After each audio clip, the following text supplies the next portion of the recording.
Hello, everybody. Welcome to Nintendo Pow Block here on Boss Rush Games. I'm your host and licensed excited Eddie V. Joining me is the devastating Dungeoneer himself, Mr. David Lasby. Hey, everybody.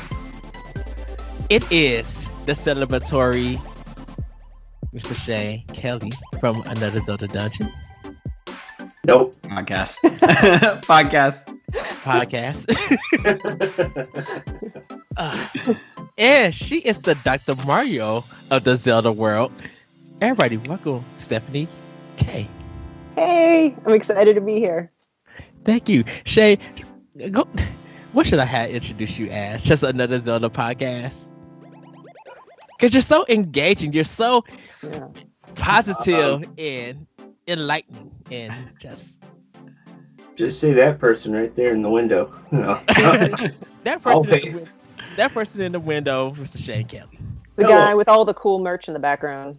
Yes. You know, I had this. I had to send him some love because he showed us the Nintendo Power magazines, and I was just like, yes. I see that. That's super impressive. All I have, I know listeners wouldn't be able to hear it, but I have my link here. I took it from my son's room. Awesome. I steal my child's toys. Well, I have the small version of that, plus the Zelda one my daughter has, and she wants me to tell stories every night with Zelda, so I'll incorporate Zelda. And she loves it. So that's parenting done right. Good job. David, any Zelda things for you? Oh, yeah. So I probably collect too much. I at some point need a shelf to have it on display here, but gosh, my favorite Zelda stuff. I bought an Ocarina of Time from St. Louis Ocarina, and I've been learning to play that. And it came with this little, as like a bonus gift, it came with a Legend of Zelda treasure chest that you keep the Ocarina in. That's cool. So I love that. That's one that's probably my favorite in my collection, I guess. David, I have a question. Mm-hmm. When you open it, does it go da-na-na-na? No, only in my head. But so ironically, I have one, and mine does that. Yours does.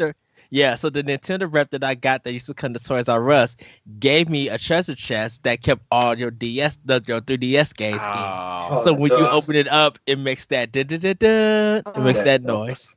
That's awesome. Yeah, I bought the I guess it's like the treasure box edition of the hardback Zelda manga, and that when you open it and all the books in there, that does the chime. Yeah, that's awesome. This is my favorite thing. I carry around with me. Oh, awesome! Well, I saw that in your picture the other day when you were previewing your Snacktendo. Yes, I got it for Christmas, and I keep my 3DS and not 3DS. So I keep my Switch, my Pro Controller, and my games in it when I go to work. And it is literally like my lunchbox. You know, I just I might not eat nothing, but if I'm not eating nothing, I'm playing some games in my car.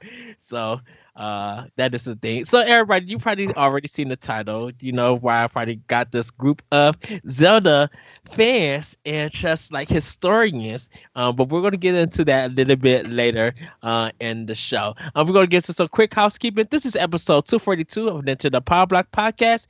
Each and every week we come together and talk about games and everything we love about them with our friends.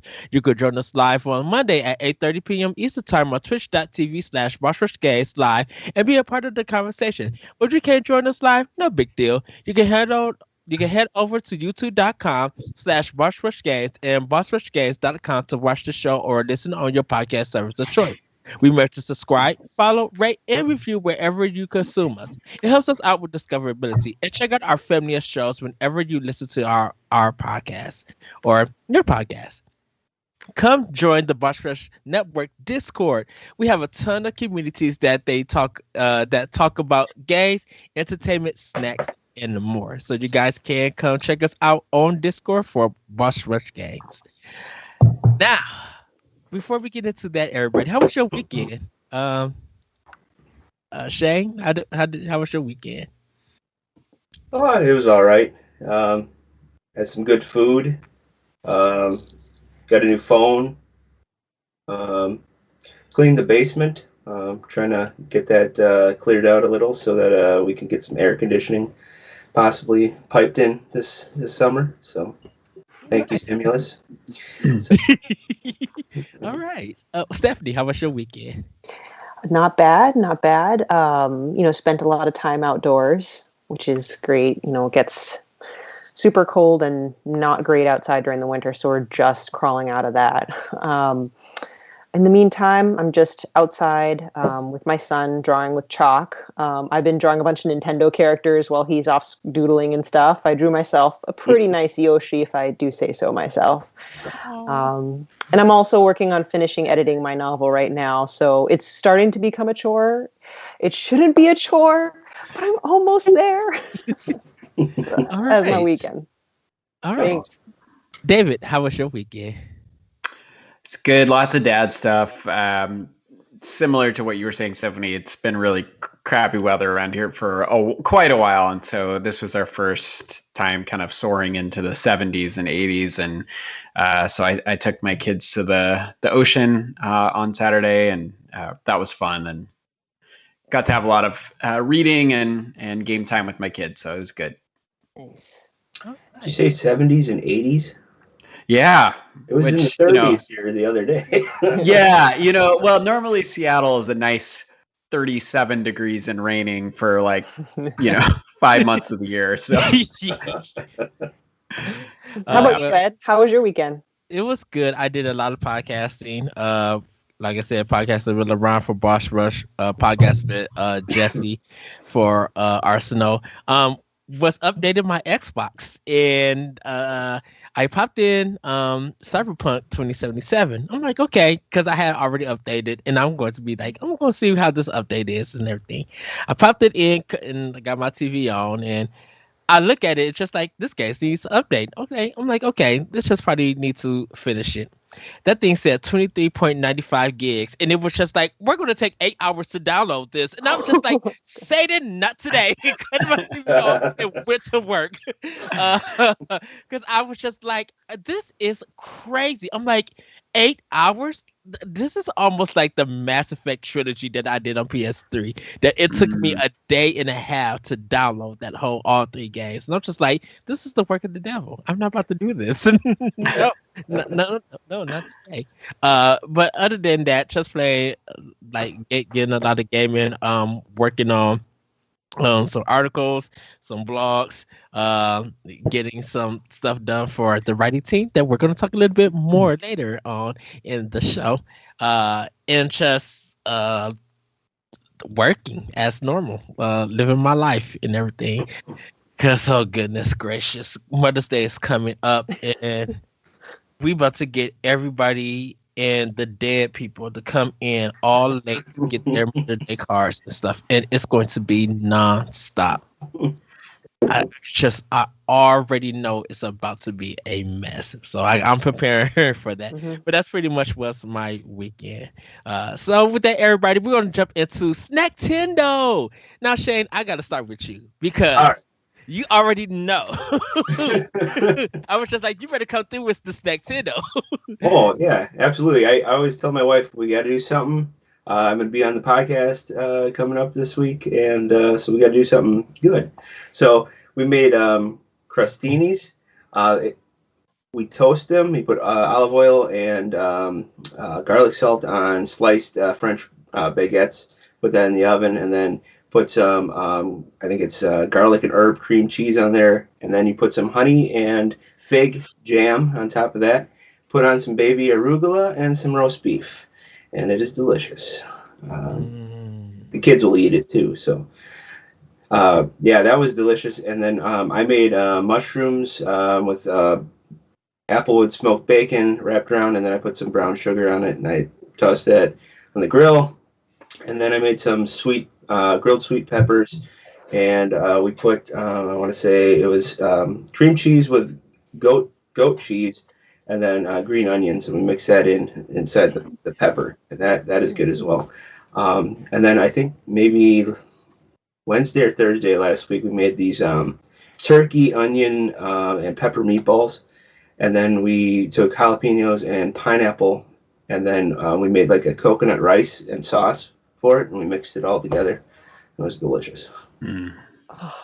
My mouth is I know. salivating. It's like I need a napkin to wipe away my drool. But yes, eating healthy over at the Kelley. David, what about you? What was your snack to know? Lately I've been indulging in Ben and Jerry's Caramel Sutra ice cream, which is both hilariously named and delicious. So, Is that the vegan one? yeah, it is one of their vegan ones. Yeah. How is it? Well, I mean, I only eat vegan stuff, so I can't tell you how it compares, but I think it tastes great. So, No, because I've been wanting to try it to be like give it a fair taste, and that's just like no one's talked about it. So you're like the first person. it has my stamp of approval. I don't know what that'll mean for you, but So anything else? Just some Ben Jerry's. I mean, lots of home cooking. I have tacos and chow mein noodles that I make at home pretty regularly. Those two things are like my favorite every week. So they're not super out of the ordinary for Snack Tendo. I want chow mein now. I love it. Stephanie, what about you? Oh man! So on Saturday, I got Mexican street corn pizza. See that? Yes. Oh yeah. I follow like a old school friend of mine who now has a food blog via Facebook. So of course I have to follow him. And a long time ago, he had a picture of this amazing pie, well, pizza pie, whatever, Mexican street corn. I pulled up on my phone to make sure I give it justice with what's on it. So it's obviously sweet corn, spicy aioli base, a 3-cheese blend topped with herbs and queso fresco. And it took the utmost willpower not to eat the entire thing. It was delicious.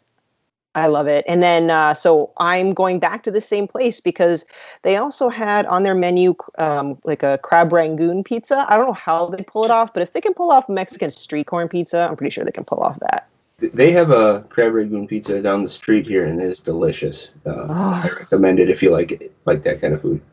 Awesome. Yeah. So that's kind of the highlight of my week right there. Oh, nice. Okay. So for me, last Thursday I actually got to try Thai food for the first time. Yeah. Okay. Here we go. So the pot stickers that I got it from, bomb big. They had a sweet and sour ginger sauce, and I'm like, I don't want to taste, because I used to eat pot stickers a lot at Fridays, and whatever dipping sauce that they had was like some kind of soy sauce, was really good. I don't want to taste no other sauce on pot stickers beside that. Like, I would literally buy a bottle from that place if they sold it. I was like, oh, I should have ordered like 2 more. Like, I could have eat 12 of the pot stickers because of that sauce. It was so good. It was so delicious. And then I got to the chicken fried rice, the chicken and beef fried rice. Wow, the difference that it makes. I'm like, go. The chicken was tender, the beef was good. Like, I was sleepy for 2 whole days because of that fried rice. I was just like, I need a nap. Then I woke up like, I need another nap for it. I didn't. The pad thai was okay, but I was sitting around. I'm like, I don't like the noodles that they use. I think I still like the spaghetti, chow mein, kind of those long noodles kind of things. I think I like that. And if that's, I want to see if there's another Thai place that sells noodles like that for pad thai. Because it's just like this one, it had too much of an Italian look to it and an Italian taste. Like, it was sweet and it was good. I would have ate more, but it was just like, this is like some Chef Boyardee like thrown together. And I'm like, I'm not feeling this. So I want to see if there is another place. But I did enjoy it. It put me to sleep, like I said. And I just, it was an experience that I had. So another thing, you guys probably can't see it because the bottle's almost gone. I had Pepsi Mango. I just found it at Target. I think they used to do it in cans, but now it's just the 20-ounce one. And when you straight drink it, you taste literally mango. You don't taste no Pepsi at all. Even the aftertaste doesn't taste like Pepsi. And what I found out that a lot of people don't like mango. Like- So I'm like, oh, okay. So I can't share this with nobody to get there. Okay. So, That Are you means getting some more for you. pushback? Yeah. huh? Oh, what'd you say, David? Oh, were you getting some pushback, Ed, when you were trying to talk about it? No. A lot of people just like they like Pepsi, but they just don't like mango. So they won't Okay. drink it. So, Stephanie, did you have something? Oh no, I just said it's more for you. Exactly. So, because I have bought 2 of them to let my other manager taste it, because I like to get his opinion on it and everything. And I was just like, yeah, we don't agree, because we just brought the Ruffles double ways honey mustard flavor. And it literally tastes like honey mustard. You could get a dry sandwich, put those chips in, and literally eat that dry sandwich with those chips, and it would give it flavor. It literally tasted like honey mustard. I was just like, I could even eat this with some chicken nuggets without no sauce and that flavor. Like, it's kind of good. It was really, really good. I was just surprised, because I was just like, I didn't expect them Ruffles to have like honey mustard chips and be like, "Ooh, this is bomb big. This is good." So, Ed, are you running your own little snack tendo at work? Bringing in your other managers Like there. to Resident Evil 4. His code. You actually know what? My manager texts me all the snack stuff first before I get into work. So I go in, I get the snacks. Be like, okay, you got a bag, I got a bag. We all good to go. Last but not least, I did try some miso soup. Not miso soup. Miso ramen. Today. And What'd you think? It was good. It was really good. I love the broth. It was like thick, and I was just like, I know what I can do. I can eat this with I can eat the noodles, and I can slurp, because it's part of ramen tradition. And so I was just like, now it's kind of hard being me slurping ramen noodles while reading the Ask Iwata book, which I recommend everybody go read. It's so good. It's literally good. So I'm just on sale right now. It's on sale right now on Amazon. So. Yeah. Oh really? The hardcover, yeah. Yeah, I literally I had pre-ordered mine to have it shipped. It actually came in the early Thursday, because it's supposed to be here Friday. So I'm just eating my noodles like, and it was just like, I'm in front of a lot of people, but I'm just like, this that's what you're supposed to do with ramen noodles. You're supposed to slurp it. So I ate my noodles, ate just ate all the flavors and stuff that came with it, and then picked up the bowl, drunk it, put it down, drank it again, put it down, and then just got to start getting the spoon, because it was still hot. So I was just like, okay, let me get this thing down. And then I had a really good time with it. I haven't had that kind of ramen in about 4 years. And so to go back to this place and seeing that their cafe was open, that for I could get it, and I didn't get anything to drink, and I'm just like, dang it, I forgot to get something to drink. But yeah, that's what I had. That's what I did, and then I got sushi downstairs on the refrigerator. That after the show, I'm going to go eat, and I'm so excited. All right, I know our next T-shirt idea, Ed. It's going to be you eating ramen while reading Iwata's book. Oh yes. Oh, we have so much. It's Ed with a min hair. Reading the books.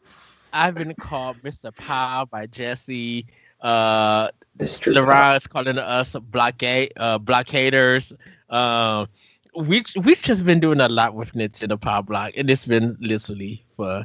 But everybody, that is our snack tender. We want to know what you guys been snacking on. You can leave us a comment here in our Twitch chat if you guys are watching us live, or follow us at Pow Block Podcast on Twitch, or come join us on the Discord for Snack Tendo. We have a channel there where we all talk about things snacks and everything right there. But we're going to get to a quick game fact events, because There was an indie world showcase that we're going to be talking about a little bit later, and there was like a particular game from Konami that was shown, and I'm just like, oh, that's cool. Well, while looking the game up, trying to make sure that I get the name, I kind of found out something that even I didn't know, and Konami has been one of my Oh. favorite companies. Yes. So Getsu Fumaden is a side-scrolling action adventure game for the Famicom computer by Konami, released in 1987. It was available exclusively in Japan. It has been referenced in many subsequent Konami titles throughout the years. The game is structurally similar to Castlevania 2, Simon's Quest, The Goonies 2, and Teenage Mutant Ninja Turtles. A roguelike sequel titled Getsu Fumaden Undying Moon is scheduled to release on Steam and via early access in May of 2021 and Nintendo Switch in 2022. And then I looked at some information and looked at the composer, and the composer is Hidenori Mazawa. And just a quick thing, Mazawa is the founder of the music production company Picnic, and a man most hardcore video game fans wish to refer to as the creator of the distinctive Konami sound. Mazawa's introduction to music was when his older brother became a big fan of the Beatles. He enjoyed listening, but didn't start composing his own music until he was 20.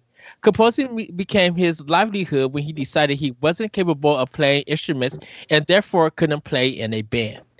Mazawa big break came in 1986 when he answered a job recruitment ad for Konami, who were soliciting programmers for home development.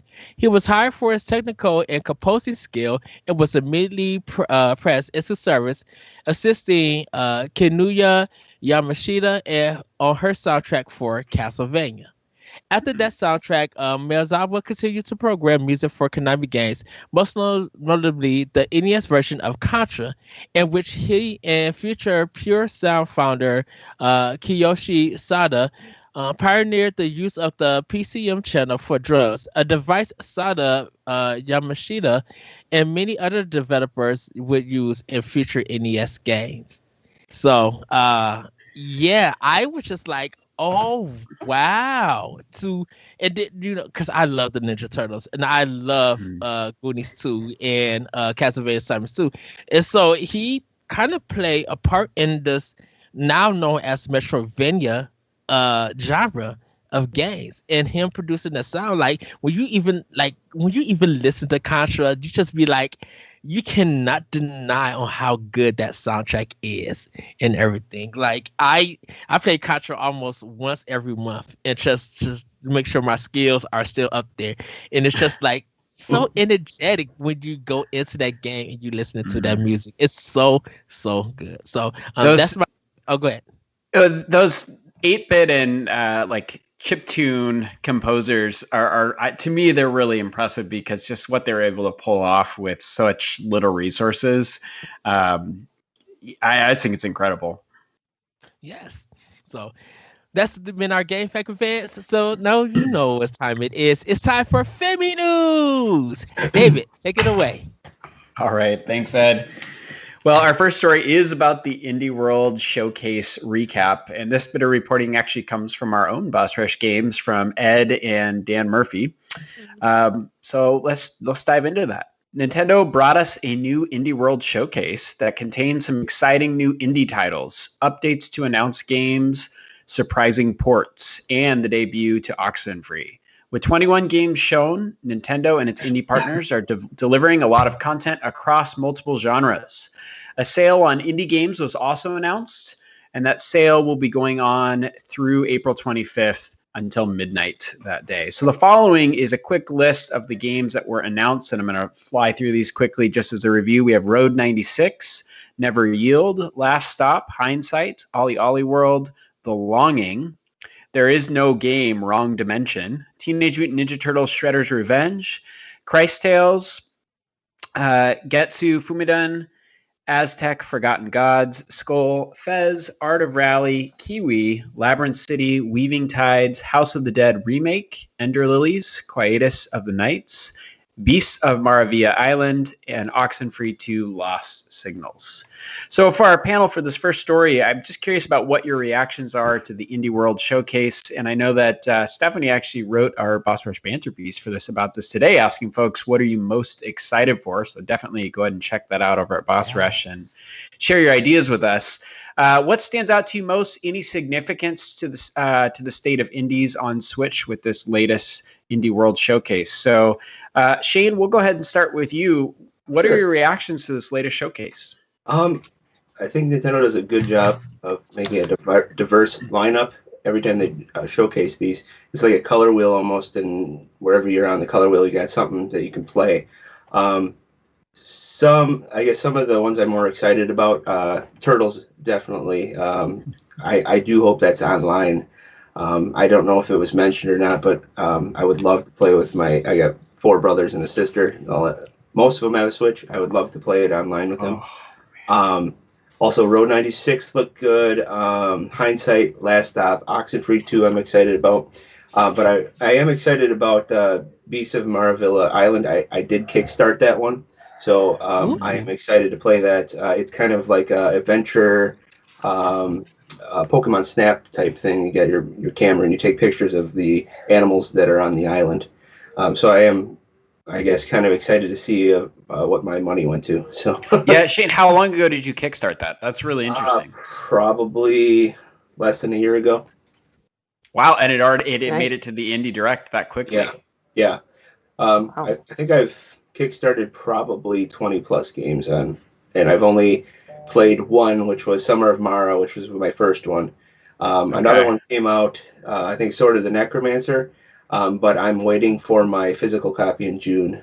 So then I'll play.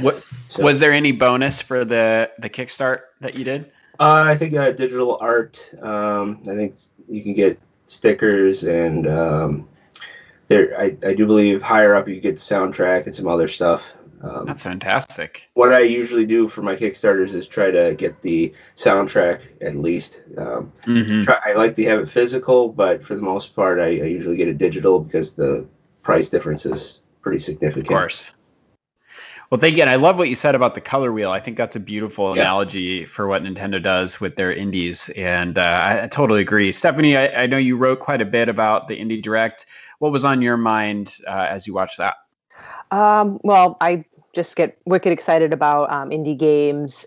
So as I've alluded to, I'm an author, and it's actually Indie April in the book world. I'm not actually sure if Indie April applies to games as well, but I know the Indie World Showcase has gone on other months. But anyway, the point is like I'm all in. Even my blog, I interview indie authors and review only indie books. So I'm kind of a little obnoxious in that manner. So when I was able to hop on and watch it live with you guys, it just blew my mind. And I don't want to repeat too much of what Shane already spoke to, but just I appreciate the diversity, whether it's via the graphics, the gameplay, the genre. It's just a little bit for everybody. I mean, indie games have kind of picked up over the last few years, but they just really carried through, especially certain games last year. I think Hades came out last year, and, you know, that blew some minds. So there were definitely a couple, some winners here. Road 96 caught my eye as well. I wrote a bit about that in my banter piece, and I love the fact that it's set in the 90s. You know, I grew up in the 90s. There'll be 90s-like music. And, you know, again, like Shane said, it's something about game music that I love so much. And I'm digging the soundtracks. And then the 2 Annapurna games, which is Last Stop and Hindsight, I'm also looking forward to. But I'm also... May I interrupt? Can I get that? Can I get that soundtrack to Hindsight? That music in that trailer, I'm like, oh goodness, this is so good. Okay, I'm sorry. No, you stopped me from my ramble. Sometimes I start rambling, so I'm glad you did that. No, that music just take me now. It's great. Exactly. No, the only last thing I'd say is, you know, I'm glad they also had an indie sale as well. I think Hades was part of the sale. I'm gonna buy Carrion and Rogue Heroes. Heroes. I downloaded the demo and played it, and it looks like a lot of fun. That's awesome. I'm also excited for Road 96. I tell my kids all the time that the 90s has the best music, but they don't agree with me. think I'm old. The other games that caught my eye, also Ninja Turtles. I hadn't thought about it, Shane, until you just said that. But if there is a multiplayer online, I think I could die a happy man. That sounds. I mean, I have so many fond memories of playing the arcade game with a bunch of buddies at a birthday, and oh God, that would be fantastic. And then the other one that I'm kind of curious about is the House of the Dead remake. I'm curious what that'll look like and how that plays. So. Those are ones that are on my list. Ed, what about you as somebody that has played every game under the sun? What did you think of this list of new indie titles? I love the diversity that we spoke of. What I really like about this Indie World Showcase, and I hope they continue to do it, is when they show the developers from around the world making this game. One of the highlights, because I always say this, the Aztec one. Yes. Yes. Did you? I'm trying to find the name. Forgotten Gods. Aztec. Yeah, Aztec. When I just hearing him talking about the culture and seeing this game, I'm like, this is not indie. This is almost triple A. Like, I don't know. I'm like, I was blown away about how this game looks, and I love that representation, because I love saying the word Aztec. It's just such a cool word to say, and seeing him talking about it was just like, I love when these developers come in and talk about it. Definitely with Never Yield. When Ariel Knight coming on from Detroit and just talking about this, I'm like, oh, we got black representation for a developer who's making this game. And like, listen to the soundtrack, I'm like, oh yeah, this is going to be a banger. If they do not sell the soundtrack physical, I'm going to have a problem. We'll have to write to be like, you need to release this, get the license stuff together. But yeah, I just the different art styles, all these different genre of games. Skull is going to be like one of my probably my go-to game, because I just love the artwork on the poster, but the gameplay is just like, this looks fast and furious, and I can't wait to have more. Of course, the Ninja Turtles is going to be one, because I know that David's going to be up late at night, be like, get on your Switch. Pick your character, let's run through this game. It just has fun and everything. So what do you guys think about that game? I forgot what it's called, the actual 400 days that you have to I'm really curious about that. The longing. The longing. Yeah, you fill 400 days. I love just out there concepts like that. I think I'm so excited for that. That's really a slow burn. Oh yeah. So. I love the artwork to it. Like, this looks like a Nickelodeon classic art thing that they used to do back in the 80s. Like, they used to take fairy tales and do a certain style to them every Saturday. And so I'm looking at it. It's not my cup of tea yet, but if it goes on sale, I'll definitely be picking it up. That's the problem with this indie one. I want everything that's on this list. Yes. Yep. Let me start to wrap this conversation up by just putting it back out there a little bit. I think we've talked about this in the past, Ed, on other shows, but the indie world really does offer a huge opportunity for representation in gaming. And, I think one of the things that people are realizing is just how many great stories are out there that haven't been told yet or haven't had their chance in the spotlight. And I think indie games are really proving it. Like, these games deserve their chance in the sun, their moment in the sun. And there's some fantastic stories out there that it's so great that the big studios aren't playing gatekeeper for. And we actually get this diversity in storytelling, whether that is cultural diversity or graphical diversity, or even just out of the box gameplay, like The Longing and waiting 400 days. I mean, if you described the game like Coffee Talk to me, where you're just making drinks for customers all the time, I thought, like, what? But playing that game, it's been one of my favorite games that I played in the last year or two, right? So I think these games deserve a chance. So, Ed, I wanted to ask you first, and I'll let the whole panel in, why has the Switch been such a good place for indie games? And it's not like they aren't on other consoles, but it does seem to be a place where they're thriving. Why do you think that is? Because Nintendo gives indie games this focus. I think even since like the Wii U, when they was at GDC trying to get people, indie developers using Unity and stuff, they have always encourage indies, bring your games to our platform, and we will give you the marketing. We will showcase that, and give you guys a fair shake, because Microsoft and Sony kind of let the indies slide apart. So what they let down, Nintendo picked up and just like, we will do this so good. Now that Switch has become popular and a lot of indie games are getting physical, and stuff, people are drawn to this. They're ready to get this experience. So what these big companies are not putting on Switch, these indies are fulfilling. So what happens is that everybody's talking about the indies. The indies are becoming Game of the Year nominations. They're changing the industry, and Nintendo is the place to do it. Like, even if you look at some of these games that's been on Steam and Epic Games, the moment they touch Switch, sales jump up almost 300% from the days they released, or even did more. Like, Stephanie, you mentioned Hades. Hades had been in early access on Epic Games Store for almost a year and a half.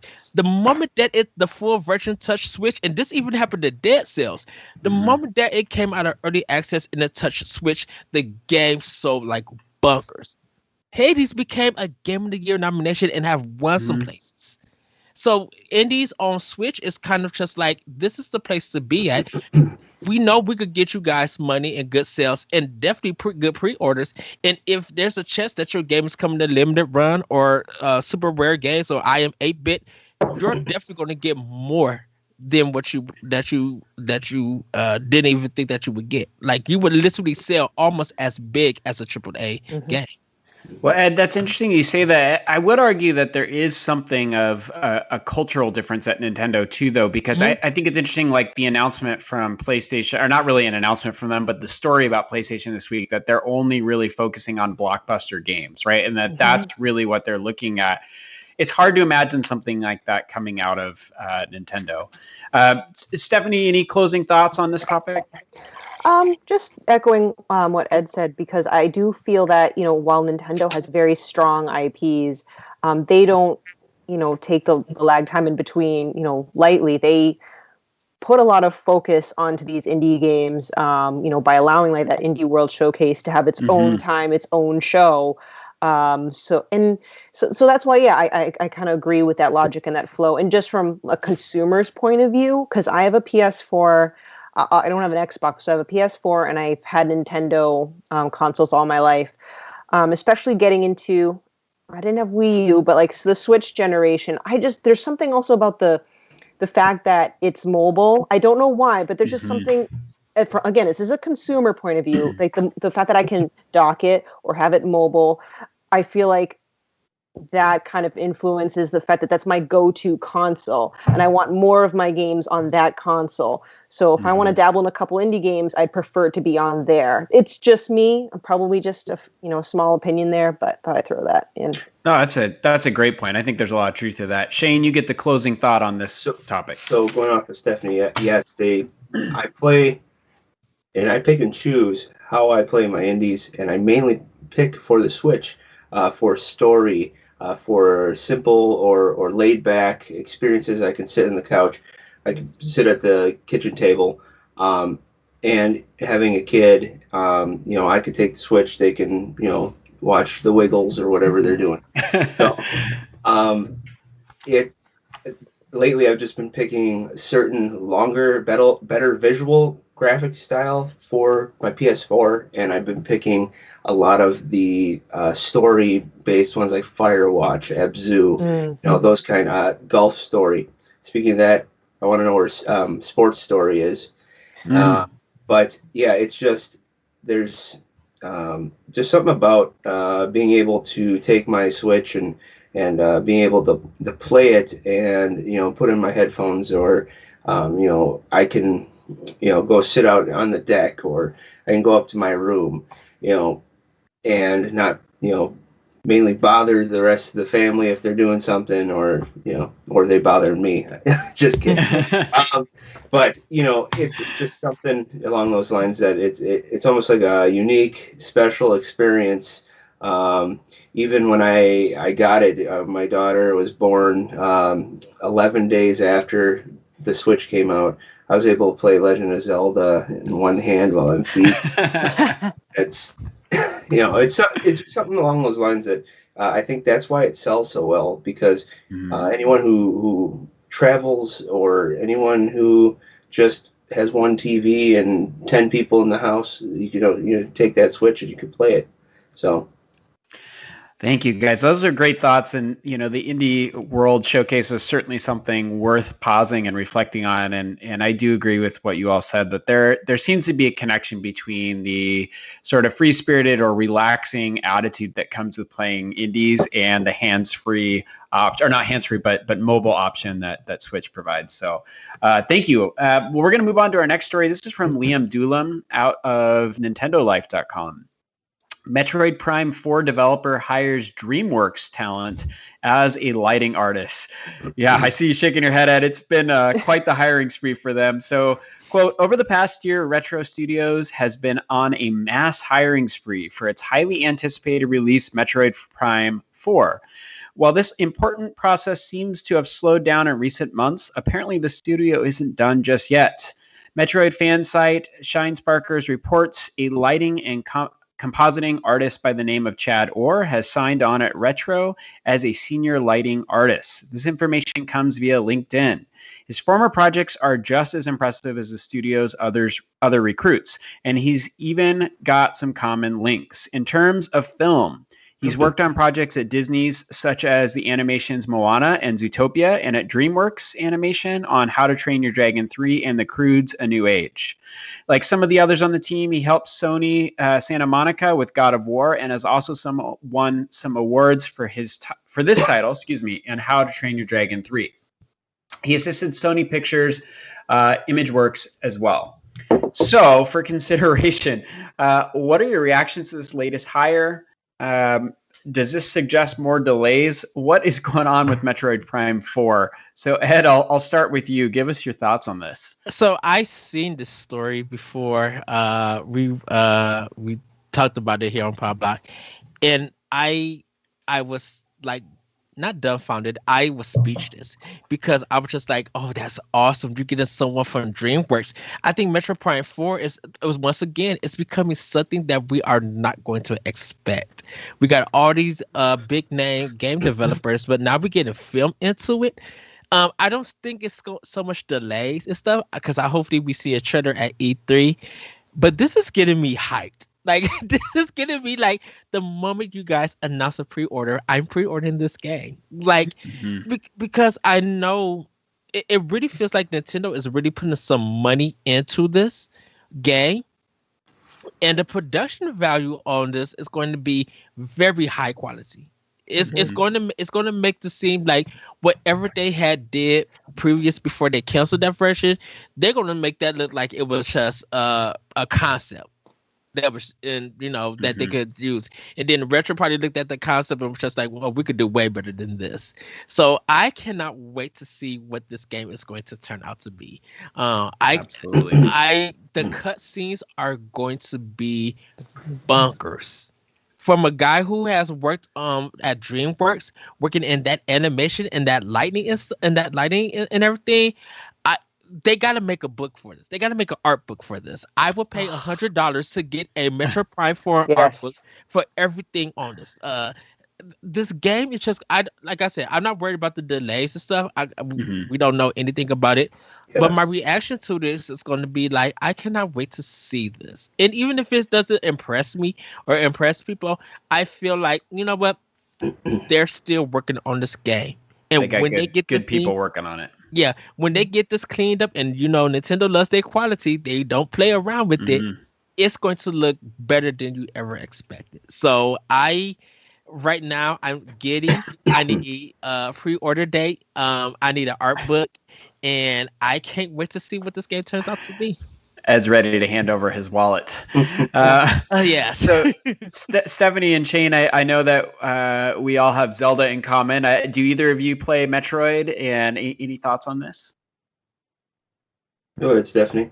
A long time ago, but I'll be honest with you, I'm not too familiar, which I'm, ashamed to admit, but I've been keeping tabs on, this future release because it's one of those franchises where I kind of miss the mark with starting it and playing it, and I want to, dive in and explore it for myself. So the only thing I could think of with reaction to this news is kind of like what Ed was saying. And I was just thinking, and again, I don't claim to be like a pro in this aspect, but man, this would be perfect for like one of the first games to go with the Switch Pro. Like if they're thinking extremely high quality visuals, not that it's necessary, but it's the best way to showcase that level of, quality and stuff like that. So. Somewhere Dan is cheering for your answer. So, Shane, what about you? Well, Retro is like hiring just such a diverse group, and especially with this guy being a lighting composite artist. Either they're going to do a lot of heavy cinematic type cutscenes. The other thing I thought of is maybe they wanted someone to oversee the lighting of the entire project. Maybe they want to get an opinion of tones for certain areas, what it should be. If it's like a Resident Evil type thing, you want it a little darker. How is the lighting in there? If it's gonna have like iridescent type things in there, how does that reflect off of different objects? So just the mindset of either the game is getting pretty much completed, and it's just getting this light added throughout this whole area that they're going to explore and go from area to area as he implements it. But yeah, that was my thought on there. I think even though it would be nice to have this launch with the Pro, and if it's supposed to come out this year, I don't think it is, just because if the rumor for the 3 Metroid Prime trilogy is coming, I think they're going to put that out first, and then maybe next year have that game. So I do believe they're going to have other games to showcase with this Pro Switch. So. Yeah, you guys bring up some good points. It does make me wonder too, just if there's any chance that this is a late hire to help with smoothing out the trailer for E3. If there's anything to that, we are in the Metroid anniversary, I think, as well as the Zelda one. So, that seems like an ideal spot to put it. I will say that I'm not a huge Metroid fan. I've played some of the games over the years, but I can. And I don't want to offend any Metroid fans that have been waiting a lot longer, but as someone waiting for Breath of the Wild 2 for a very long time, it's been hard having to be patient, but I feel like if I was waiting for Metroid Prime 4, like I am for Breath of the Wild 2, and I heard that they're hiring this great staff to work on it, I would feel like, okay, it's in good hands, and I'm willing to wait if I know that they're just going to knock it out of the park when it comes out. And it feels like this is going to be top line when it comes out. But this is the struggle with Breath of the Wild 2. The next trailer that they show, it's going to be like, okay, where does the story go? And there's going to be like 17 different predictions about the story. Always good. Fine. It makes for good talk and good banter. So we've been starving in the Zelda community, so we need it. Yes, we have. Still to this day, if you watch that first Breath of the Wild trailer, hear everybody prediction what the story could go. It's crazy. Oh, yeah. All right, well, we're on to our third story here. So Mario Kart 8, now the best-selling racing game in U.S. history. This is from Brian out of NintendoEverything.com. Mario 8 has reached a major milestone in the United States, according to the latest data from NPD. It's now the best-selling racing genre game in U.S. history. NPD doesn't indicate whether that information only includes the Switch version, but we'd assume the original Wii U title is lumped in as well. It's worth noting that Mario Kart 8 Deluxe was the 6th best-selling game in the US just this last month. Best-selling game, period, in the last month. Despite being a few years old, it still manages to place high on the charts regularly. So, Stephanie, we'll start for you. Are Are you a Mario Kart fan? Any reactions to this? Would it be foolish for Nintendo to release Mario Kart 9 at this point when 8 is still selling so well? What do you think about that? Oh, I'm a big fan of Mario Kart. I really got into it when I had my Nintendo 64 and just playing with my friends, even by myself, but it's more fun with friends. And I gotta say, this Mario Kart 8 has been my favorite rendition thus far. I've loved where they've taken it. They found ways to kind of, refresh it, make sure it's not stale. I love how you can revisit, in the different cups, like all the different levels from the previous console. They'll list what console it's at. So I think it's great for new players just jumping on the Mario Kart train, and also for players like myself where, I can have a little bit of nostalgia mixed in as well. Well, I shouldn't be surprised, but I'm also surprised that it's still doing as well just because it's been out for a while. Because there's been great games that have come out since then. But I don't know if it would necessarily be foolish for them to release a Mario Kart 9. But I do think that they could probably still roll with the success of 8 and maybe do what they're doing with Smash Ultimate, where they might have some, add-ons to maybe, more characters, more drivable characters, and go that way and extend its life versus creating a new one. But that's just, personal thought. Yeah, like a driver's pass instead of a fighter's pass. Exactly, yeah. That'd be neat. Shane, what about you? What do you think?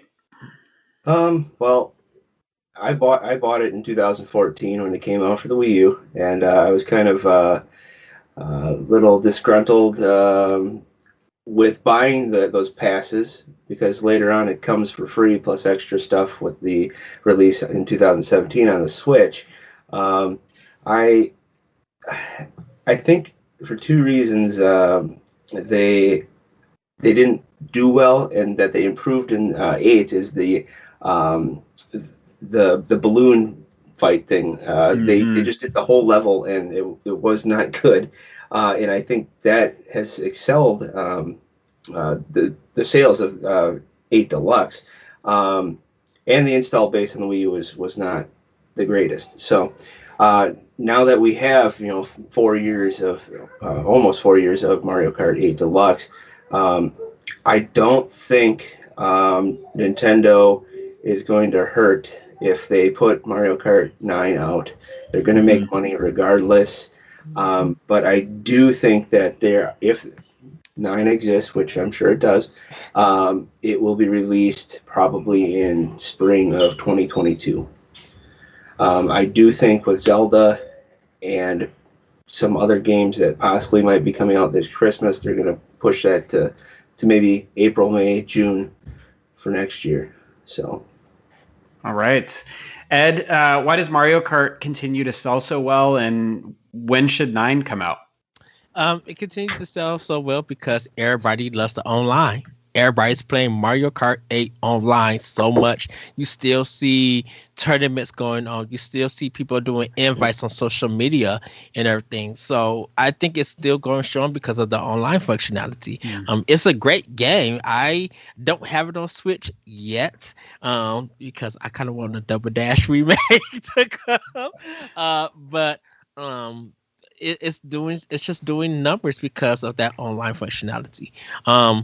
I think Mario Kart 9, yes, it should be released. I think it's going to come out, I believe, next year. But I think Mario Odyssey or some Mario platform game is going to come first, and then it's going to be Mario Kart 9, because going with you, David, and I guess I have to agree with you, doing a Nintendo Kart style kind of game, I think that's going to happen to Mario Kart 9. Now, if you're going to give me that, I need to get stages and roadmap, and I need a bomb soundtrack, because the Mario Kart soundtracks are always good, and I would just love to hear just this fun, right soundtrack with Mario Kart 9, and even with the trailer. I think it would be so cool for Nintendo to open E3 with Mario Kart.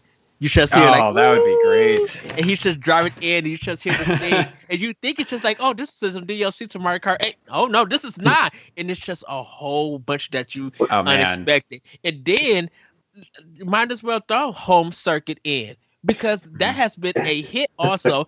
Yeah. And you can re-release Mario Home Kart Circuit and be like, okay, you guys brought this. Now we are releasing more Content. more information and stuff about that and add it to Mario Kart 9. So Like- what if they did a trailer that was both a Smash and a Mario Kart 9 trailer, and that they added a character that was to both? You got an invite. Man. Oh, that would be I like- awesome. On both. Got an invite to both. Oh, that would be such a fun video. People would Yeah. lose their Yeah. minds. I will already just hit Shay, just like, where's your email address so I can just send you a $20 eShop card. Yeah. Well, 50s and 100s. it was. I appreciate what you all had to say about the story, and I Stephanie, relate so much to what you're talking about with the nostalgia for early Mario Kart. I love looking and seeing what console it came out on when I play, and I love Double Dash, Ed, but Mario Kart 64 has a special place in my heart. That's one of my favorites. Nice. All right, so our last story is both serious and a little bit bizarre. True story: Nintendo files lawsuit against hacker Gary Bowser. You heard that right, Gary Bowser. So this is also from Brian at NintendoEverything.com. Quote, on Friday, Nintendo of America filed a lawsuit against Gary Bowser, an apparent leader of a hacking group, Team Executor. It claims that Bowser infringed on the company's copyright in creating and selling hacks. Polygon notes that Nintendo is pursuing 2 trafficking counts and 1 copyright violation. The lawsuit refers to Bowser's operation as an international pirate ring that sells Switch hacking devices designed to circumvent security measures. These devices allow users to run pirated games. Piracy has long been an ongoing battle for Nintendo across multiple generations of hardware, though the Switch is obviously the company's current focus. The lawsuit does mention that Bowser has been creating and selling hacked devices since at least 2013, having distributed a device designed to exploit the 3DS. As for the Switch, the lawsuit says that Bowser's hacks continue to put more than 79 million Nintendo Switch and Switch Lite consoles at risk for piracy. Nintendo is seeking $2,500 for each trafficked device, in addition to $150,000 for each company copyright violation. It is looking to put a stop to Bowser's actions as well. All right, so Nintendo has had a flurry of legal actions this past year. Are these high-profile, aggressive lawsuits, cease and desist orders, and takedowns necessary? How do they shape the company's image? And why don't we see other companies engaging in these sort of high-profile legal actions? Shane, we'll go ahead and start with you. What are your thoughts on this very bizarre story? So, as a parent, my thought, Nintendo as a parent to their IPs and their hardware and software, just want to protect their brands to ensure that they don't become compromised in any way. So, I think that's good parenting. So, at the same time, you can be overbearing, and so you gotta as a company have to weigh, what's worth it and what's not. I don't think that if they were to allow this to go on, I think the worth of their games are going to go down, of course, and they don't want to see that. So, I think it's necessary to protect what they own, and I'm not going to say anything bad about them for doing that. But in the same realm, there's certain cases I think that instead of, for example, someone makes a offshoot game of Zelda. Instead of cease and desist, why not say, hey, you want to have an interview? Right? Either take your stuff down or come in for an interview. So why not do some kind of program that they have like a indie type program where these people that do this kind of stuff can then rise up the ladder and start making a Zelda game, start making a Metroid game, Kirby game, whatever, instead of making it almost negative.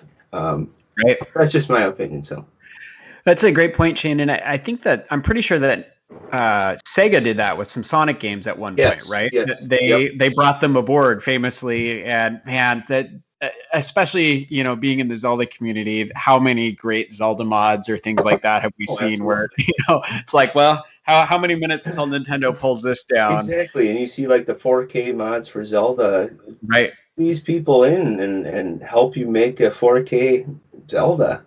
I don't know. Yeah. Why wouldn't you? Get their foot in the door. They know what they're doing. So, well, final comments here from Ed and Stephanie. Ed, go ahead. What do you think? So I think they did. Of course, Nintendo did the right thing, protecting their IPs. And what they did was something illegal. They're infringing on their pattern. If the Switch stuff gets damaged and everything, people are going to be sitting into Nintendo to get it fixed, and Nintendo's going to be like, "Well, you put something illegal on it, so we refuse to fix it. You broke the contract that you agreed when you purchased this thing, when we purchased our system." And so, and you can't send people can't send their system to the hackers to get their stuff fixed because they already did something illegal and everything. So, first of all, congratulations. I hope Nintendo get their coins. For everything they did, because the cease and desist stuff, which is separated from this this thing, is that people always want to do something on the Nintendo platform, and it just kind of shows how powerful Nintendo IPs, how powerful their consoles and hardware is because some people are like, well, it's easier to hack. Why is it easier to hack? If you are a person who can hack it, okay, you should be able to hack a PlayStation and an Xbox, but people don't. They don't pirate that stuff on those platforms and everything. People want to get noticed by using Nintendo IPs, and sometimes it works for them in a good way. The AM2R, we talked to them from on World War One podcast, and one of the guys, Milton, he ended up helping make Ori and the Blind Forest, Moon Studios. Oh, that's right. So and at that time, he got the cease and desist, but then we realized that they was making a Samus Return game for 3DS and everything, and so it kind of works. Oh, go ahead. No, I was just going to say, connect that back to what Shane was saying, right? Like, in essence, you have other people picking up this talent, right? Yeah. When they're cease and desisting. Yeah, thanks, Ed. So, Stephanie, last thoughts on this? Anything to add at closing here? Yeah, I mean, not too much. I mean, and I personally hate like saying this, but it's a business. That's kind of unfortunately the bottom line. A business is a business, so I can't really fault Nintendo for doing what they need to do. Though I would hope that they're kind of carrying out these things more for the principle of protecting their IPs, more for whatever financial penalties they get back, because I really don't think they need that. They're doing all right. Exactly, but like I said, bottom line is it's a business. I mean, I'm not like anti-hacker. Like I enjoy, seeing all these wonderful creative things, but like Ed and Shane said, things can come around, and usually good talent does get recognized one way or the other. Yeah. Yeah. And, go ahead. Oh, just lastly, we just talked about the indie showcase. Your game has instead of using Nintendo's IP to get discovered, make something and you will get a higher profile and probably sales. And looking at as a designer, if your stuff ends up in the indie showcase, so there's avenues to get recognized. Well, I definitely had to laugh with the lead of the pirate ring being named Bowser. Stranger than fiction, right? Did you see all the everybody using actual Bowser? Oh yeah, there's some great images going around. All right, everybody. Well, that is the end of the family news section. So we are gonna send it back to you, Ed. All right, everybody. It is time for our Doc Mode session. And we got a great discussion for you guys. As the Legend of Zelda Zelda series continues to evolve as a series, we're going to discuss what the future may hold and what we would love to see. Once Anuma leaves or retires from Nintendo, who can take over the series? We're opening a bottle of possibilities for the series. So, Breath of the Wild 2 has came and went. Hypothetical. It's all hypothetical. Where do we go from here? Where does the series go? So I'm going to start with you, David, because you have wrote a lot of pieces on Zelda. We have done a ranking for the Legend of Zelda series for this. So I want to get your thoughts because you said that you had some ideas, and I want to know, where does the Legend of Zelda series go? So go ahead. Yeah, well, I'll answer in three parts here, and I've certainly written about some of this over at Zelda Dungeon, but I'll start with the more out there fringe content. So for the 35th anniversary of Zelda, we at Zelda Dungeon wrote kind of like a combined piece of our like wildest imagination of what we would want for the series. And for my part about that, I wrote about an augmented reality Zelda. So I want them to do something similar to what they did with Mario Kart Home Circuit, which I love and play with my kids. Give us instead of a Mario Kart that rolls around with the camera and the augmented reality on it, give us Epona with Link riding Epona, or some other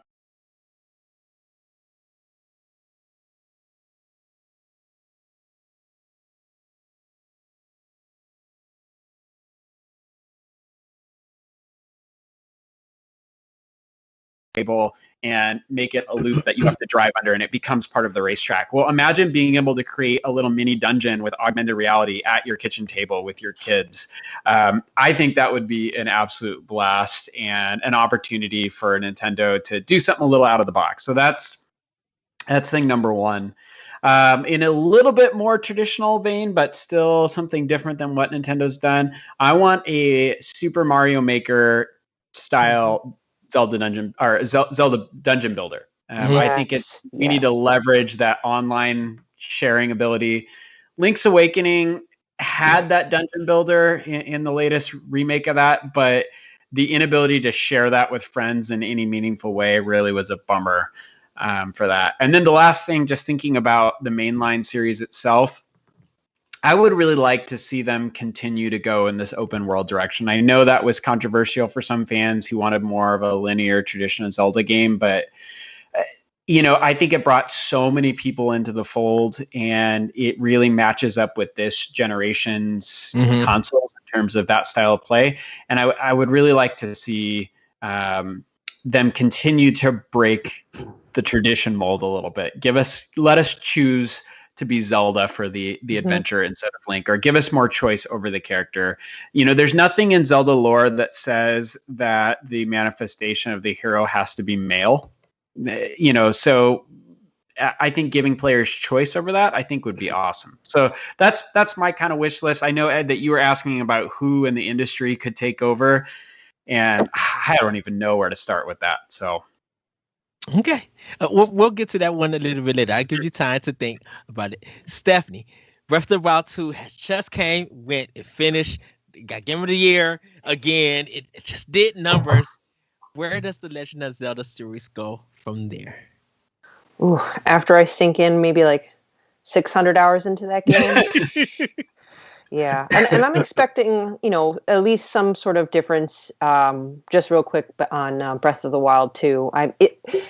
Didn't they say that a lot of the developers were playing Red Dead 2 while they were in the process of making Breath of the Wild 2? So, stuff like that is, it's a good sign that they are looking at other games, other styles to, keep the franchise fresh. And, kind of like that huge milestone with Ocarina of Time, with the 3D model and Z targeting, Breath of the Wild with the open world concept. I think after Breath of the Wild 2, I would like to hope, and kind of like David said, like they'll kind of, break some more walls here, because I believe that Zelda's been pretty traditional and linear for a very, very long time. So as much as I have this wish list, like, either an online mode, which I'm doubtful that'll happen soon, but I would love some sort of online mode or improved multiplayer. Like that might come sooner than later. Like again, take Four Swords, either with a new story or a similar story, but in a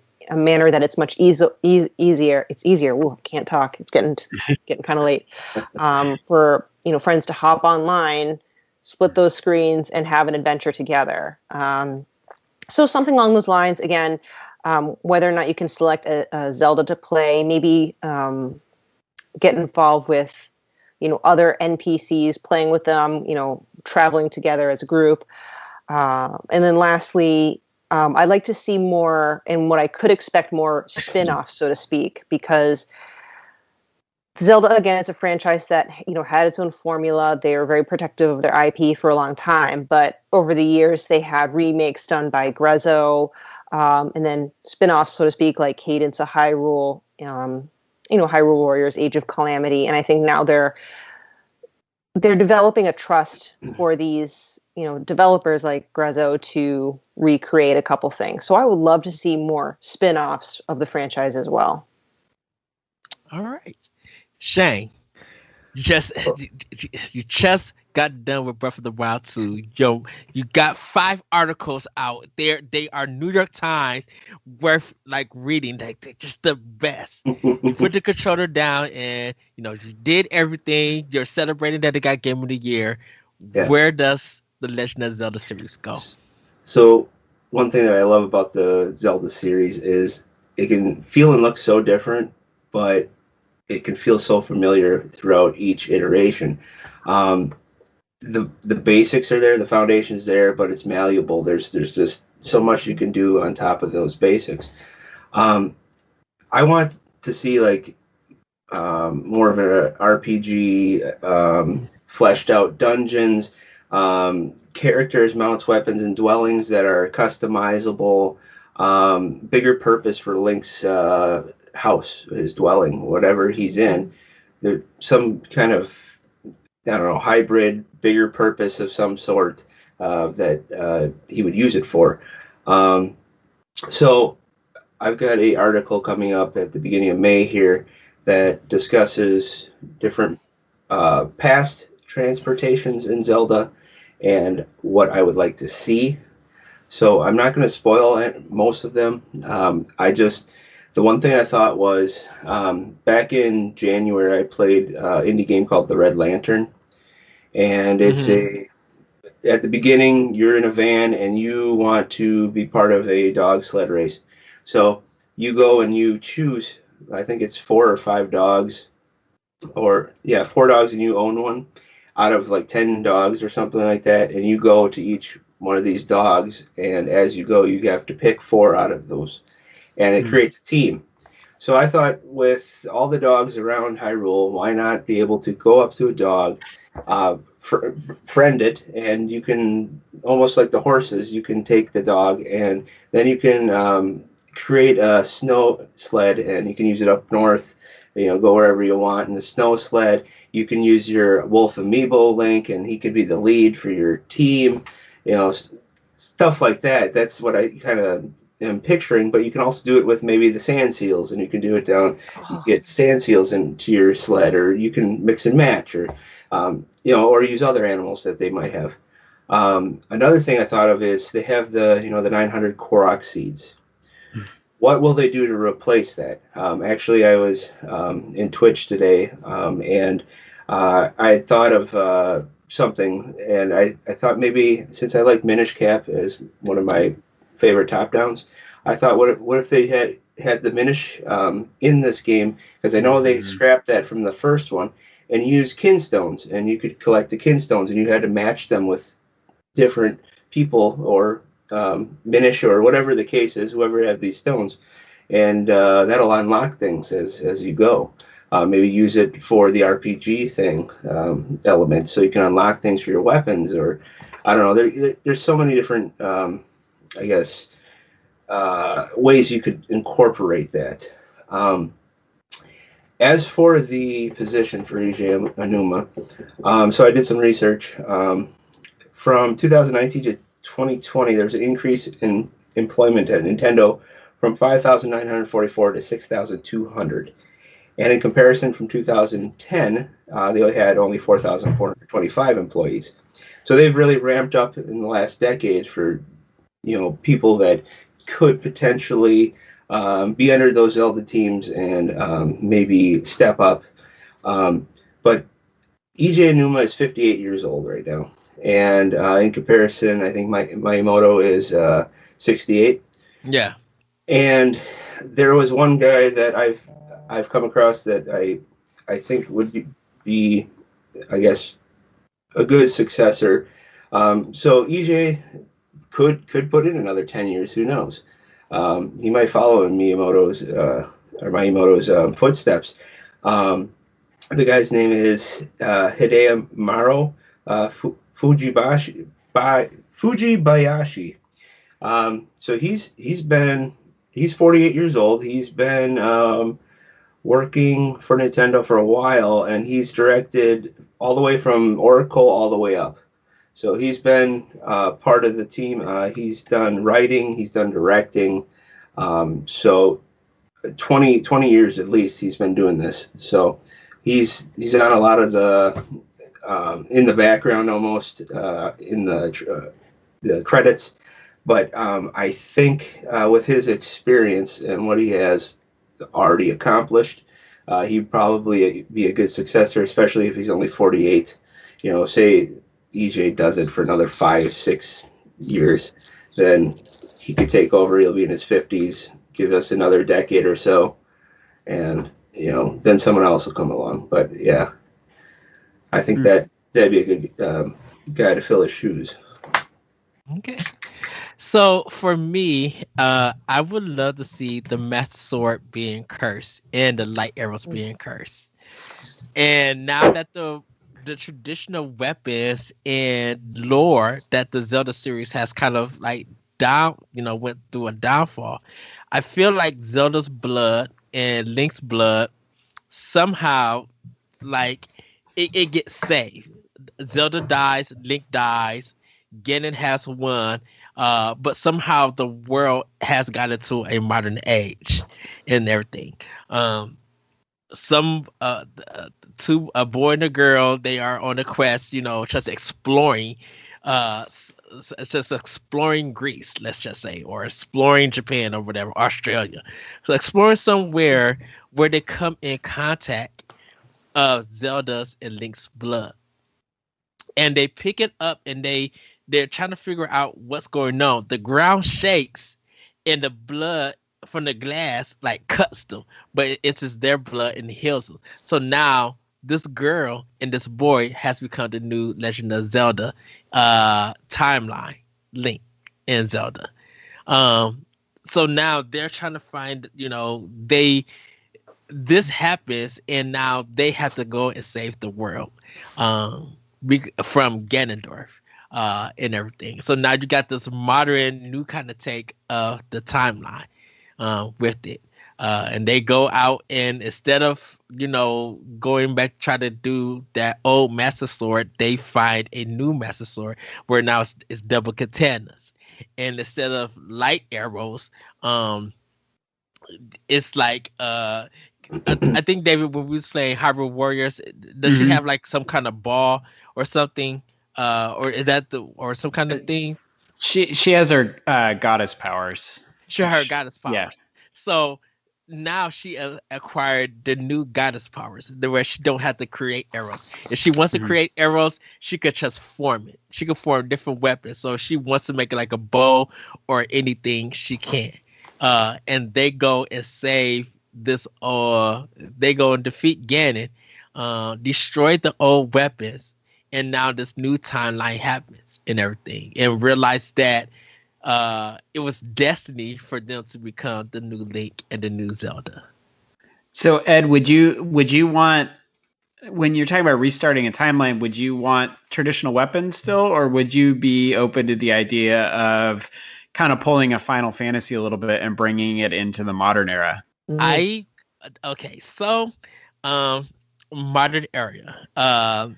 And this is more because of Insomniac. Insomniac is so creative with making these imaginable weapons, and I know Nintendo could do it, but they don't. I think it's time for them to upgrade and evolve the weapons.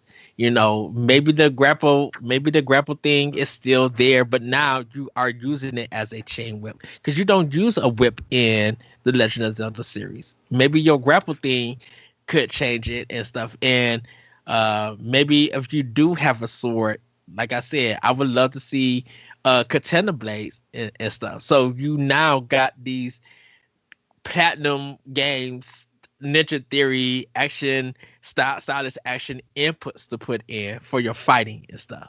Where you get counter and like you still can find the shield and everything, but the shield is just like it the shield, of course, you find the Legend of Zelda shield in the Hyrule shield because the metal that's in it it's a certain kind of ore or iron from the old traditional days of Hyrule.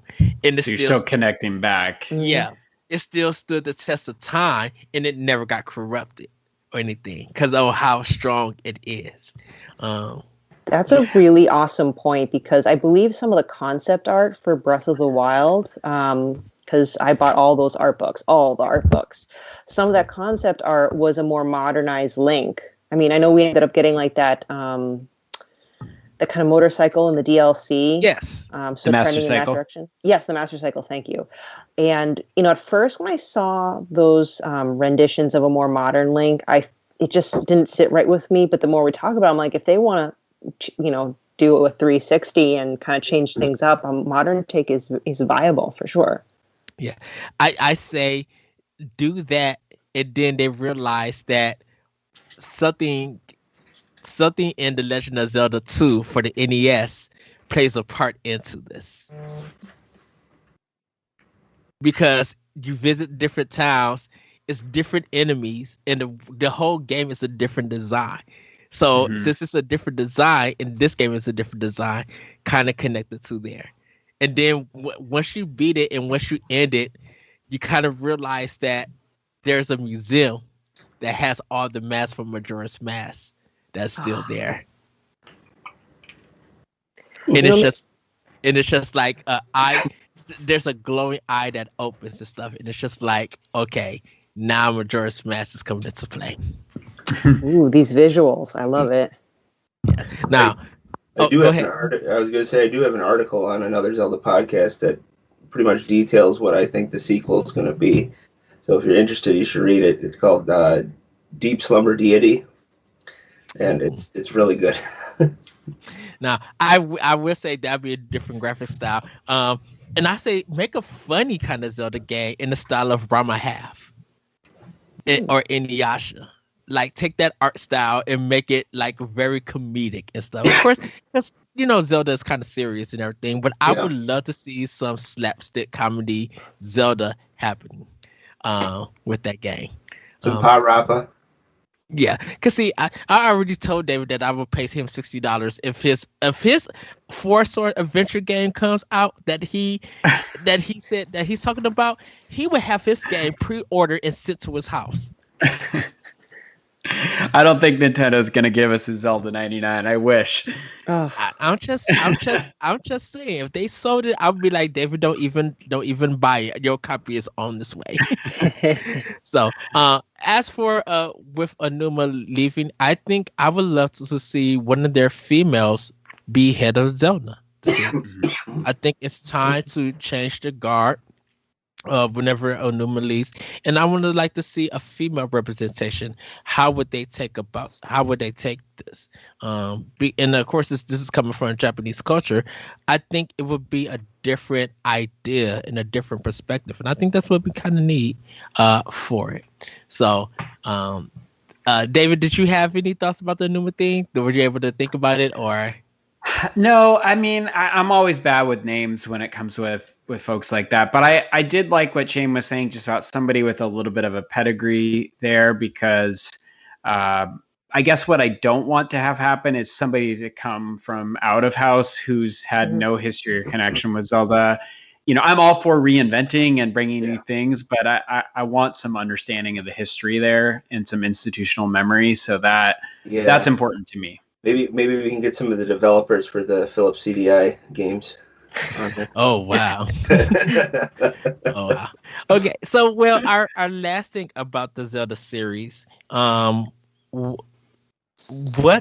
would you guys do, like personally? What would you think? What would you like to inject personally into the Legend of Zelda?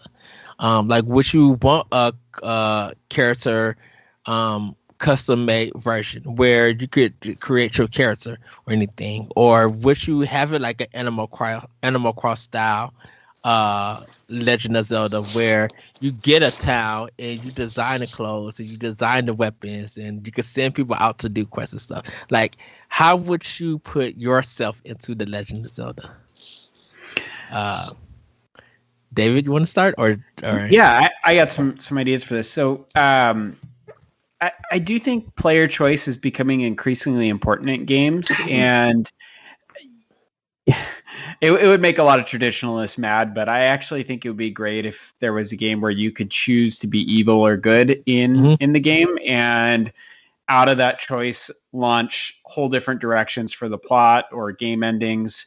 There's lots of games that have done this well over the years. Probably one of my favorite games in my life that I played are the Knights of the Old Republic games, which allow you to choose the light side or dark side of the Force. And I would love something similar that allows a little bit more player control over the game. And Zelda, even Breath of the Wild, still tells a very controlled story. Even though you get freedom of movement and exploration, you can change the order that you get the memories, but that's really it. But to actually have some agency in the plot, I think would be a very welcome direction. And if I could be king of Nintendo for a day, that's what I would put my rubber stamp on. How does a Dark David look in the Legend of Zelda? Well, I don't know. I think just what if as a player you could make decisions that align you more with the spirit of demise instead of the spirit of the goddess, and you had a little bit, maybe in a game like that, because you're occupying the space of evil, a character like Ganondorf has to become the hero, right? So you could still keep Ganon as an antagonist or Link as the protagonist, but you could flip the story a little bit, and I think that would be really interesting. I always have a hard time choosing the evil paths when I play games, though. I had to force myself on Knights of the Old Republic to play evil to get the other ending. So, okay, Shane, what would you interject in yourself into the Legend of Zelda? I was going to say, I would love the paper Zelda idea that I. Yes. However, with what David's saying, one of my favorite games is Fallout 3, and you've got your good and bad paths that you could take. And I would think if they did the option of first person and the third person in the Zelda series, where you can, interchange between the two, and then along with trying to go good, maybe more evil, I was thinking of like a Spider-Man versus Deadpool type feel where, Spider-Man's pretty pure and Deadpool is the anti-hero. So it's the same Link, but he doesn't get too evil, but he does, but not to where it's overpowering the actual evil of Ganondorf or Ganon or whoever is going to be that person. But yeah, I would definitely like a first-person view in my Zelda game, and I just think it'd be so cool to swap out your greaves and all that, what you see and what you're holding. You can dual wield, water and fire staff, and do different kinds of things like that. Hook shot, that would be just amazing to see that kind of view as Link. And then you can customize just like any other RPG, clothes, hat, shoes, and unlock things that you can upgrade. And I don't know, I think it'd be pretty cool to have like a Bethesda type feel to it. So, okay, Stephanie, what would you include from you into the Legend of Zelda series, like a game? Well, I gotta, say that I'm probably channeling like a lot of David's thoughts, because I was thinking, oh my goodness, what if you could have multiple endings depending on, the choices that you make? Because now that we have the open world, to affect the plot would be great. In addition of like Knights of the Old Republic, I was thinking like on a game that I had played relatively recently, Detroit, some of the various choices you make. Obviously the gameplay style is different, but the ability to branch off into different ways, even like at the end, if you complete a certain chapter of a Zelda story and just map up how you approach the dungeon or how you approach a side mission, and then compare it to how the rest of the community that's just great. And it's a sense of pride, like, oh well, I chose this or that and the other thing. Which, side note, I always wished I could play the bad guy, but also when it comes to choosing to sit, I'm like, no, I don't want to hurt that person. But anyway, that and or if they want to kind of focus it a little bit more traditional Zelda, there's 3 parts to the Triforce: wisdom, courage, and power. Maybe you could select one of them to align with more if you want to choose to take the path of power or wisdom, and then your story unfolds with that as your strength. I guess I'm thinking like kind of Kingdom Hearts there too, because don't you kind of pick like if you want to be strong with defense or offense? Yeah. Also, if we're thinking more of Animal Crossing, so personally, I like having, Link as Link, just because of the history behind it, that Link is supposed to be, the player projecting him or herself onto him or her in the future. But I can definitely see customization of that character in the future, especially if they want to gain a broader audience. But all I can think of is trading sequence. Bring back a nice trading sequence. I really missed that in Breath of the Wild. Like maybe we could have done something with that golden poo at the end of all the Korok seeds you get, and then trade it for something else, So if they could have like something like that. David, Shane, what you guys got to say? Because you guys is like, yes, trading. I mean, the golden poop is worthless, so yes, I agree. So for me, I kind of would love to have a sushi shop in The Legend of Zelda, where you actually go out and you collect recipes or you collect items, and you come back and you make these items for adventurers and everything. So it's an online game. So if you come in with your Link or with your Zelda, you come to my shop and you order a sushi plate or whatever, and it gives you like energy or extra hearts or anything, and you go back to your original game and just go have fun and do that. Along with that, you taste testing stuff. You become you're a Link who is a cook, or you're a Link who is an architect, so you can help Zelda and them build dungeons and everything, build the castle and everything. Or you have a mining site, you go there and you mine stuff to make like pots and pans and things like that. So you able to be able to resist heat and everything. Or could make your own armor shop and stuff. Like I'm Link and I've run all of these businesses that other players could come in with their Link or their Zelda or with their character and come and shop and do everything. And so if you want to give me those golden pool, give me that golden pool and I can make something out of it. It's like a Hyrule Life Simulator. Yeah, like very Harvest Moon type vibe, but adventure style. Yes. Yeah. I would totally play that. That would be fun. Yeah. And if you guys wanted me to bring along, or I need to make a request, you guys come along. I put the request out. You guys fulfill it, and I just make the item for free for you. You don't pay anything. So if you want the biggest and most powerful thing, you went out, you collected everything. I make it, and I give it back to you, and that's it. So that's what I would interject. That's me. So. But yeah, everybody, that has been our discussion. So now it's time for Play with Power. Stephanie, what have you been playing with Power? All right. So I finished Donut County. just a lot of fun. Yeah, it's a lot of fun. It's definitely a game for me where it's, you pick up, play a level, and you go. But now I'm actually moving on to Coffee Talk because I believe there's been some talk about Coffee Talk that, I think there'll be an episode coming up maybe. Yeah. Yeah. So I had to, and Coffee Talk was it was part of the indie sale, I believe. So I'm like, well, I just have to buy it now. So I'm working through that. I am also playing Hitman 2, which that's completely like on the opposite side. But that's on my PS4 because I have I always play one game on my PS4 while I'm playing a game on my Switch. Yeah. Because there's another podcast I listen to, the Left Behind Game Club, and they're pretty fun. And right now they're going through Hitman 2, and they'll compare their scores and their star rating at the end of their podcast. So I play along to kind of see how well I do. And let me just tell you, I am not made for assassinating people, which I guess is a good thing. I don't do too well.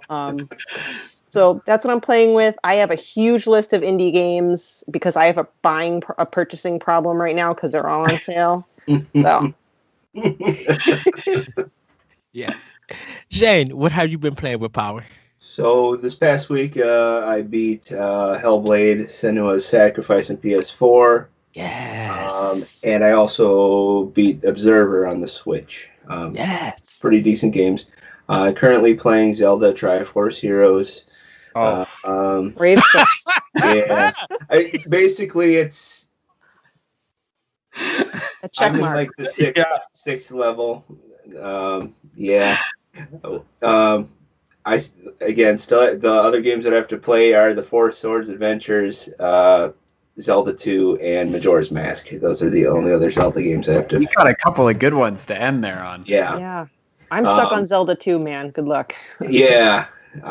That was my first one I played, so not fond memories. But maybe that I'm older, I might like it. I'm also playing Resident Evil 3 on PS4. I just started last night. As well as last night, I started Coffee Talk. Because of David and Celeste, I bought it. It was on sale. I have a problem. I played it. So, yeah, I'm probably about 45 minutes into it, and I haven't mastered the lattes yet, but I'll make some cool design. Are you checking your phone regularly? Yes, I am. Awesome.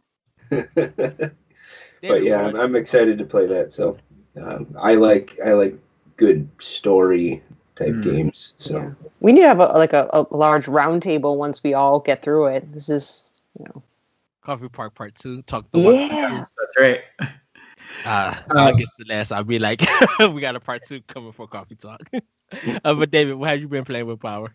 Well, since this is Zelda episode here, really quick, Shane, I had completely transformed and now love Zelda 2 thanks to the the NES Online's rewind button.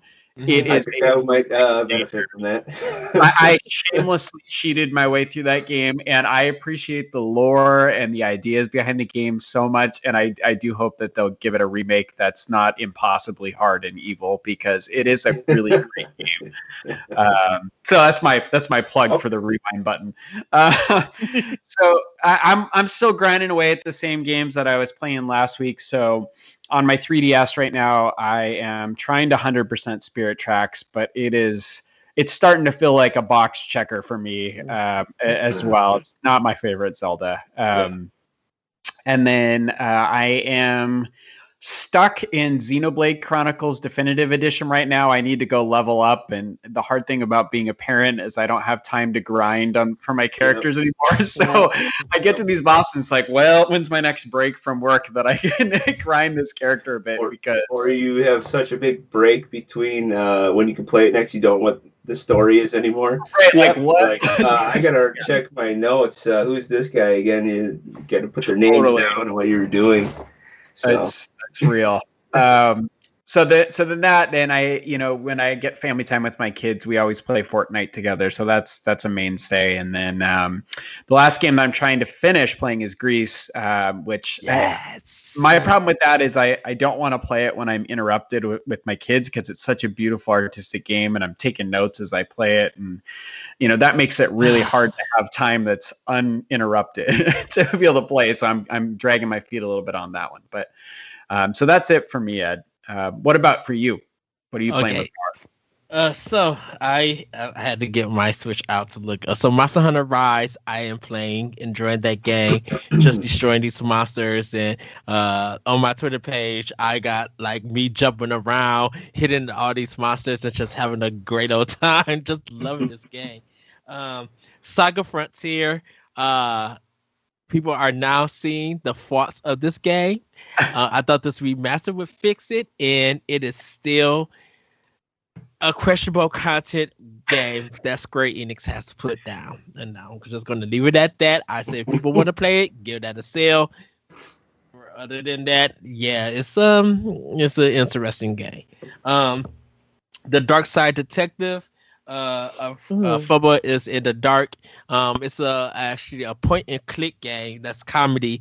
Right now I'm at a senior home that is haunted, and so I got to find out what's going on, because like empty wheelchair was on fire that just passed down by me.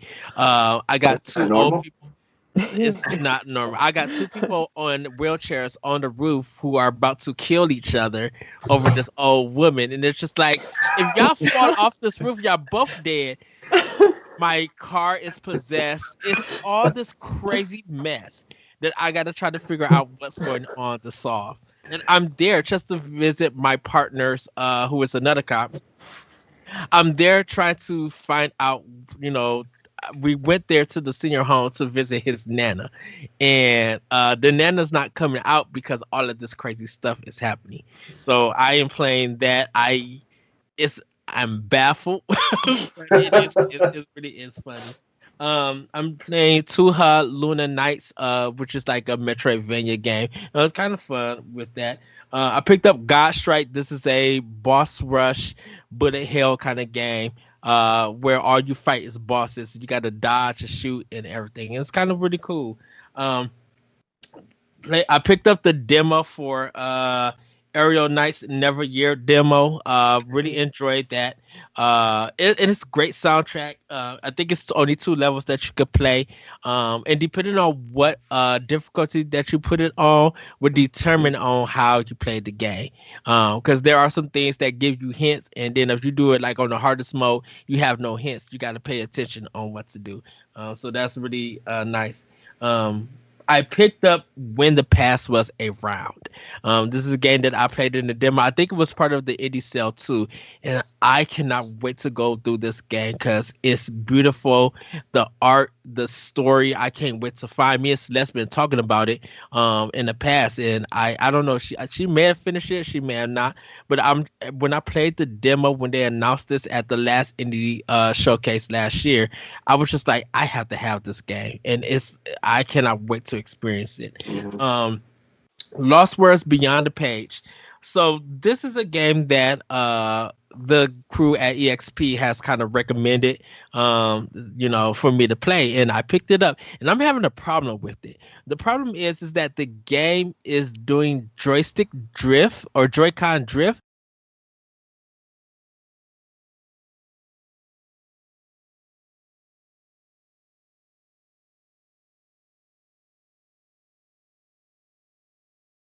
Bug or what is going on, but it's like at times I'm like, okay, I need to collect this. Oh, it just walked off and killed itself. And I'm like, what the world is going on with this game? So I don't know. I'm going to try to finish it and play it as it is. And once I finish it, I'm taking it off my Switch. I don't know what's wrong with this game. I don't know why it's having this problem. Last but not least, I am playing Metroid on Nintendo Switch Online. Because the original? I've never beat the original Metroid. So I am trying to get my 4 Yoshi coins. Hopefully, Shane, you get your coins and everything. You too, Dan. David. I'm sorry. I'll get it. Stephanie, we are doing a backlog challenge. And so where if you complete certain games by different companies, you get a Yoshi coin as your rank. And at the end of the year, you just add up how many Yoshi coins that you got. There's a caveat too. You don't really get many or any Yoshi coins if it came out this year, right? Yes. So okay. Yes. You play any 2021 games, it doesn't count. So I've played all 2020 or Got it. All right. So far. But if you beat Coffee Talk, like if a game that came out this year, but it's been on other platforms for past years, it counts. Because it's already been released, it's just been ported. But something like, let's say, Breath of the Wild 2, if it came out this year and you beat it, you don't get no Yoshi coins. You gotta wait till January to play it. Yes. It's very easy, very simple, and everything. Oh, so I'm all in. All right. So technically, you could play Breath of the Wild and then not beat it till January 1st. That is no loopholes, Shane. There is loopholes. There is loopholes. That is true. Get those Yoshi coins. Yeah, and I'm falling into David's trap that once I get done with Metroid, I am going to play The Legend of Zelda 2. I'm going to give it a fair shake. All right. Goodness, I know if we get that Majora's Mask announcement with our Ocarina of Time collection for the 35th anniversary, if we get it as a shadow drop that is only digital, I am going to have to buy it, and literally play Majora's Mask. I'm hoping that it comes because I haven't beat it, and I'm having issues with. I have the original 3DS, so you don't have that extra knob on there to turn the camera. So I'm having problems actually seeing in the dungeon. I borrowed my sister's, but hers isn't the new one, so that doesn't have the nub either. So I don't want to play it till either I have that newer one or remake comes out. So yeah. I have proclaimed it as a side quest sequel, so I have to. All right, Ed. Judge it until I finish it, but I'm not a fan of the time mechanic, and I just got to get past that. Don't feed Ed. Don't give it Ed. No, but I am going to play if it does come up. But that is what I have been playing with Power. And everybody, that has been Nintendo Pow Block. Thank you guys for joining us on this episode. We're going to quickly get into plugs. Stephanie, where can we find you at? Yeah, you guys can find me on Twitter at Klimov, KLIMOV _author. And then I'll be in the Discord chat. All right. Shane, where can we find you? You can find me on Twitter at Still Saying Shane, and I'm usually on there. Or you can check out our articles or podcasts at Another Zelda Podcast. Yes. David, where can we find you? And you already know what to plug.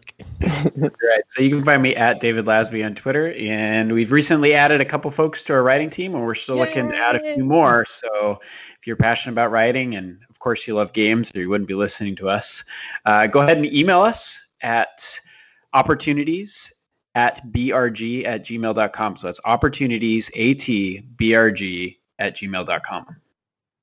All right. You guys can find me on Twitter at ThatRetroCode. You guys can follow us on Twitter for Pow Block at Pow Block Podcast. You can email the show at nintendopowblock@gmail.com. You guys can check out Optional Opinion, which is my own podcast at SoundCloud, and check out World 11 Podcast at World 11 Podcast on Podbean.com. Check out also Hunters for Hire, our Monster Hunter show with LaRon and Jacob. Check out Arsenal X with me and Jesse, where we talk all things Xbox. Check out Crossroads, which is LaRon, Austin, and Nelly, the PlayStation crew. Check out Taurus Casual with Corey and Josh and the crew for there, talking all the things Destiny. Check out 1v1, where we interview creators, and check out our side shows like Talk the Walk, Recap, and other shows that we have done for Boss Rush Games. You can also find us on YouTube at Boss Rush Games. So with that, everybody, have a great week. Have a great weekend. We want to know your Zelda ideas. So let us know in the Discord also. What kind of Zelda game would you make? What you think of the future of Zelda would be? We all want to know with that. What Zelda snacks do you have when you play Zelda? I would love to know. We need to talk about the Zelda cookbook at some point. I tried to order it and I can't get it. I had to. Yeah, I've been trying to order it and it's been sold out because I want the hard copy. Yep. And it's been sold out. So I may have to get the paperback one. I want that. I want the cookbook so bad. But with that, everybody, have a great week, have a great weekend, and we will see you next time on Nintendo Pow Block. Thank you, Stephanie. Thank you, Shane. Thank you, David. Thank you guys for coming on and having us talk about Zelda. We'll see you next time. Woohoo! Bye, everybody. Good night, everybody. Night.